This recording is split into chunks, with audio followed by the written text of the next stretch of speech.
The day I opened that email and read the subject line, "We're done," I was standing barefoot on red earth, surrounded by children with bright eyes and thin limbs, in a remote clinic that barely had running water. I remember the weight of a little girl's head against my shoulder as I held her during a fever spell.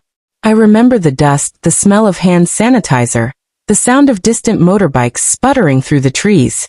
I remember the hope in their faces, the kind of hope that makes you forget everything else. That moment should have stayed with me forever. But instead, what burned itself into my mind was a single cold sentence in an inbox. No warning. No phone call. Just an email. 5 paragraphs. No emotion. No explanation that made any sense. Just, "I've moved on. Don't come home." And at the bottom, almost like a final insult, "I've already filed. I've already moved her in. It's done." I didn't cry. Not then. I just stood there, still holding that little girl. My hands went cold, but I didn't let go. My knees felt weak, but I didn't sit down. All I did was breathe. That's the thing about betrayal. It never hits you when you're ready. It hits you when you're miles from home, halfway across the world, doing the work you thought made you valuable. And suddenly everything shifts. 12 years. That's how long we'd been married. He was my first real love, my college library crush turned best friend. The guy who brought me lunch during long nursing shifts. The man who once told me, "Go save the world. I'll be here when you come home." We didn't have the biggest house or the fanciest cars, but we built something we were proud of. Or at least I thought we did. We used to sit on the porch and talk about growing old together, someplace warm, quiet, with orange trees in the backyard and books stacked on every table. He used to watch me pack for medical missions and say, "I don't know how you do it." And I'd smile and say, "Because someone has to." He always said he admired my heart. That's the word he used. Heart. And I believed him. Looking back, maybe the signs were there. He stopped asking how my days were going. Our calls got shorter. He started forgetting where I was flying to next. There was this one time, I told him I'd be gone for 6 weeks. And when I called mid-trip, he said, "Wait, you're not back yet?" As if I'd disappeared from his life like a package he forgot he ordered. We had been talking about buying land out in the Carolinas, something peaceful to build on. I'd started doing research, even looked at building permits. He'd nod, say sounds good. But his eyes wouldn't light up anymore. When I brought up our savings one night, just to double-check some contributions, he brushed it off. "It's fine. I've got it handled," he said. I let it go. Because that's what you do when you're tired and trying not to seem ungrateful. You let little things go, until they become big things. It was supposed to be a short mission. 12 weeks in South Sudan, working with displaced families, most of them women and children. No air conditioning. Just heat, hope, and purpose. That kind of work grounds you. It makes you forget time. Except, I noticed the silence. He stopped replying to my texts. Blamed the network. Said he was busy. And then one day a mutual friend messaged me something odd. "Hey, are you okay? Things seem weird back home." I asked her what she meant. She didn't reply right away. That night I borrowed one of the clinic laptops to check my email. And that's when I saw it. The subject line. "We're done." No name. He didn't just divorce me. He emptied our joint savings. He didn't just move on. He moved her in. Into the house we painted together. Into the bed we built together. And I just sat there staring at that screen, surrounded by flickering lanterns and the faint sound of singing children from the far end of the compound. I didn't scream. I didn't reply. I whispered a word to myself. Noted. If you've ever trusted someone only to be blindsided like this, pause for a second, hit that like button so more people hear stories like ours, and tell me in the comments, where in the world are you watching from? Because betrayal, it knows no borders. I've moved on. I found someone who's really here. Please don't contact me. The papers have been filed.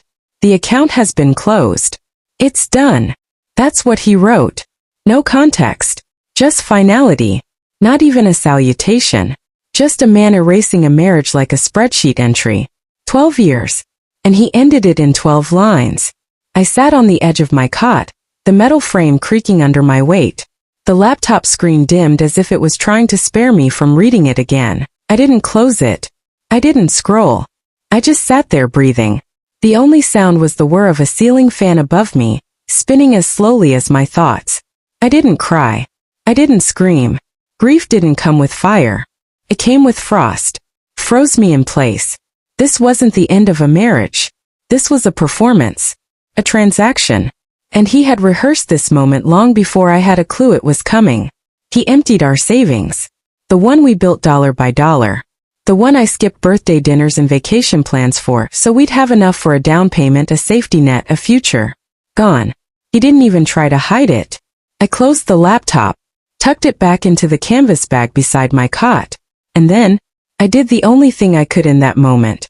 I walked back into the clinic, washed my hands, and resumed checking the pulse of a 7-year-old boy with malaria, because that's who I am, and that's what I do. That night after the shift ended, I borrowed the clinic satellite phone, called my lawyer back home. Her voice was soft but serious. We can challenge the withdrawal. We can freeze anything remaining. You'll need to come back soon. I told her everything. The email. The money. The girlfriend I hadn't met. And then I told her something else. I reminded her of the paperwork my husband had signed 3 years earlier. The one giving me medical power of attorney and temporary financial authority, in case he was ever incapacitated. Funny how life prepares you for war when you think you're building peace. Back then he'd had surgery, a heart scare. And in that window of fear, he signed documents without a second thought. I kept the originals. Filed them under just in case. That case had arrived. The next morning I typed one word into an email. Noted. That was it. I didn't ask questions. Didn't beg for answers. Didn't send him reminders of what we'd built. He already knew. He just didn't care. And that silence was the beginning of something I didn't know I had in me. I stayed in the mission for another 4 weeks. Longer than I needed to. Longer than I probably should have. But I needed time. Not to grieve. To think. I started my mornings with black coffee and spreadsheets. I reviewed everything. The house we co-owned. The pension fund. The retirement savings plan still under my name. The emergency account in my sole control.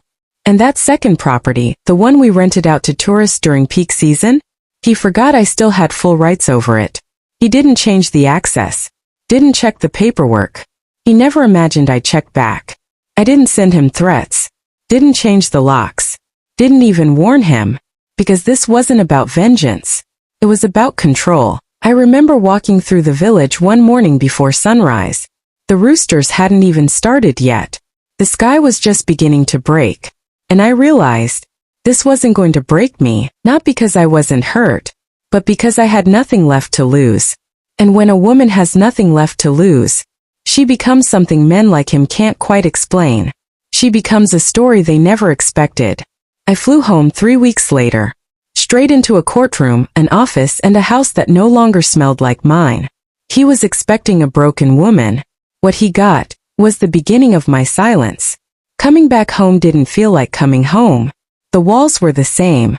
The front door still creaked. But something about the air inside felt different, emptier, somehow colder. There were no shoes at the door. No welcome back note. No familiar mug by the sink waiting to be rinsed. He was gone. And in his place, the echo of decisions made behind my back. I didn't cry when I stepped into our bedroom. Instead, I walked over to his nightstand. Opened the drawer. Not out of anger but instinct. Inside I found the usual, his wristwatch, a pen, an old receipt. But there was something else, a red folder. Thick. Too thick for just documents. I sat on the floor and opened it. Bank statements. Printed emails. Transaction histories. Transfers made to someone named Cassandra. See, that's how he saved her name in his phone. Not even clever. Just hidden in plain sight. There were hotel bookings, boutique charges, spa receipts, luxuries I never knew he liked. While I was skipping meals to fund children's antibiotics, he was booking couples massages in Napa Valley. He didn't just leave me. He funded her. With our savings. There was one transfer that stood out. $25,000. Labeled business setup. It was wired to a private account, hers. He used the emergency fund. The same account I once used to pay his hospital bill when he had that scare 2 winters ago. He didn't even flinch to touch it. He just took. I brought everything to my lawyer. I didn't raise my voice, didn't shake, didn't rant. I simply laid the folder down on her desk and said, I think it's time. She didn't ask what I meant. She already knew. Years earlier, during that same hospital scare, my husband panicked. It was a minor issue, but it felt big at the time. He told me he wanted everything in order just in case. I remember sitting at the kitchen table, the papers spread out between us. He said, "This is just temporary. It's just paperwork. I trust you." And I signed too. Power of attorney. Full authority over joint investments. Custodial access to our second property. And he left it that way. Because in his mind, I'd always be the one to fix things. To keep the books. To come home, my lawyer reviewed everything. In 2 days, she'd frozen the remaining assets in our shared business trust, initiated proceedings to reverse the unauthorized transfers, and filed an injunction preventing any further movement on the pension plan he'd tried to tap into. I didn't tell him. I didn't send warnings. I let the paperwork speak. I walked into our second property, the one he thought he could claim, the one that still bore my name alone. The tenants were respectful. I explained the situation quietly. They agreed to leave with grace and dignity. And once the place was empty, I changed every lock, rewired the security, transferred the title to a living trust in my name. No drama, just silence. It was mine again. There's a kind of peace that comes when you stop waiting for apologies, when you stop demanding explanations, when you understand that you were never the one confused, just lied to. I didn't confront him. I didn't give him the satisfaction of knowing how much I'd uncovered. I let the system do its work. Piece by piece. Line by line. Every page he once ignored now spoke on my behalf. I started walking in the mornings again, just like I used to before the stress crept in. Breathing deeper. Thinking clearer. He thought he'd pulled off the perfect escape. He thought he'd traded up, traded in, traded smart. But he forgot one thing. I had been the quiet one, the steady one, the one who didn't need to shout to be heard. He thought that meant I wouldn't fight. He mistook silence for surrender. And that was his most expensive mistake. I hadn't planned to return to the house that day, but something in me needed to see it. Not for nostalgia, not to mourn, to remind myself of what was mine, and what had been taken without permission. I pulled into the driveway. The garden was overgrown. The porch lights I always turned off at night, left blazing in the middle of the afternoon. He was careless with everything, even light. I stepped out of the car with a key that still worked. He hadn't changed the locks. Of course he hadn't. He assumed I wouldn't come back. Or maybe he didn't care. I walked through the front door not with rage, not with fear, but with ownership. Because that house bore the imprint of my hands, not hers. I chose the tile in the kitchen. I picked out the paint that still covered the living room walls. My name was still on the deed. And that mattered more than whatever story she'd been told. She came downstairs wearing one of my bathrobes.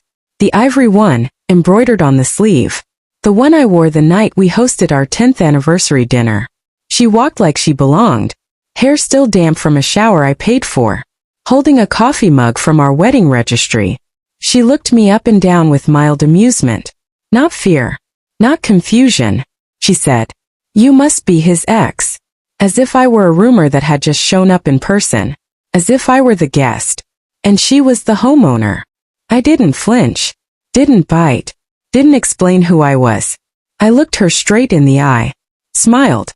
And said, "Don't unpack too much." Then I turned around, walked into the kitchen, and opened the drawer where we kept the utility bills. My name was still on every account. He hadn't changed a thing, because he didn't think I would come back. Because in his story, I'd already been erased. But the house didn't agree with him. And neither did the law. The next morning, I began the quiet work. No notes on the fridge. I started packing my grandmother's silverware into boxes. Wrapped each piece carefully. Labeled it neatly. Moved it into storage. Then I did the same with the family photo albums, the hand-woven blanket from my mother, the ceramic pieces I collected from each mission trip. Gone. Stored. Safe. I called the property insurance company and updated the mailing address. I contacted the alarm company and changed the code, reset every password, redirected all mail to my new P.O. box. I didn't need them to know what I was doing. I only needed it done. Every morning I arrived while they were gone. She worked at a small boutique uptown. He had taken a contract job, something temporary, unsteady. They were both out of the house between 9 and 5. That gave me hours. I worked like I was moving through sacred space. Because to me, that home wasn't just walls. It was memory. It was investment. It was sacrifice. And now it was my battlefield. But I wasn't fighting loud. I was fighting smart. Some nights I parked down the street and just watched. Saw their silhouettes move through the living room. He never looked over his shoulder. Never once checked the locks. I wasn't waiting for a moment to scream. I was waiting for a moment to end it. Legally. Cleanly. Permanently. Because unlike him, I don't burn bridges. I build exits. He moved her into my house. My sanctuary. My space. He thought it would break me. That I'd walk away from the ashes. But I wasn't ashes. I was stone. And stone doesn't scatter. It reclaims its ground. It didn't happen all at once. Silent revenge rarely does. It moves like water, slow, steady. Impossible to stop once it's begun. It started with a knock at the door. A plain envelope. No drama, no warning. Just a letter with the weight of every document he never bothered to read. Inside, a court order. Eviction notice. Garnishment papers. Asset seizure authorization. His signature, at the bottom of an agreement he signed years ago, during a time when he still believed I would never leave. The irony? That paperwork was meant to protect us. In the end, it only protected me. He had signed over property rights to our second home, and partial control of our joint estate, just in case. And I kept it all. Just in case became right now. The judge didn't even blink. He had no legal grounds to contest. No moral ground either. Every account he touched traced. Every dollar he shifted flagged. Every lie documented. He received the ruling on a Wednesday afternoon. By Friday the locks were changed. By Monday his wages were being garnished. I didn't call him. Didn't gloat. Didn't text him some triumphant final word. 'Cause I already had it. The silence. The paperwork. The house. The truth. He just didn't know it until now. I heard about his reaction secondhand. From the neighbor next door who'd always kept her blinds slightly open. She told me he threw a chair across the living room. That he paced outside for hours, phone in hand, voice raised, face pale. He called me that night. For the first time in weeks. My phone buzzed. I let it ring once. Then twice. Then I answered. He didn't ask how I was. He didn't ask if I was okay. He said, "You ruined my life." There was no hesitation. Just blame. Just projection. I let the words settle. Then I said, "I didn't ruin it. You gave it away. I just took back what was mine." And then I hung up. 3 days later she left him. The girlfriend. Cassandra. The one he moved into my home. She packed her things and walked out. Maybe it was the financial mess. Maybe it was the realization that the fantasy he sold her was paid for with someone else's sacrifice. Maybe she finally saw what I had seen too late. That betrayal doesn't start with bold moves. It starts with quiet choices. Selfish ones. Small ones. Ones that grow like rot. Whatever it was, she was gone. And he was alone. In a house he no longer owned. With a future he no longer controlled. People think revenge is loud. It isn't. It's quiet.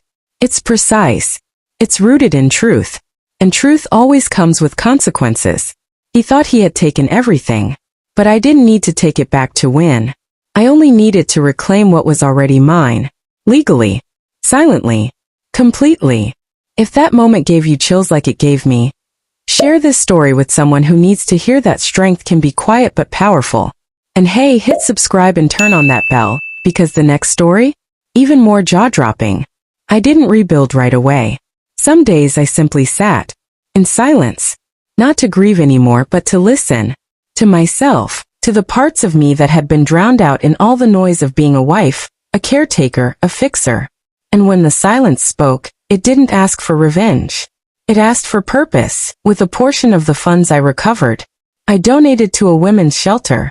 Not in my name. No plaque. Just resources for women who needed a soft place to land.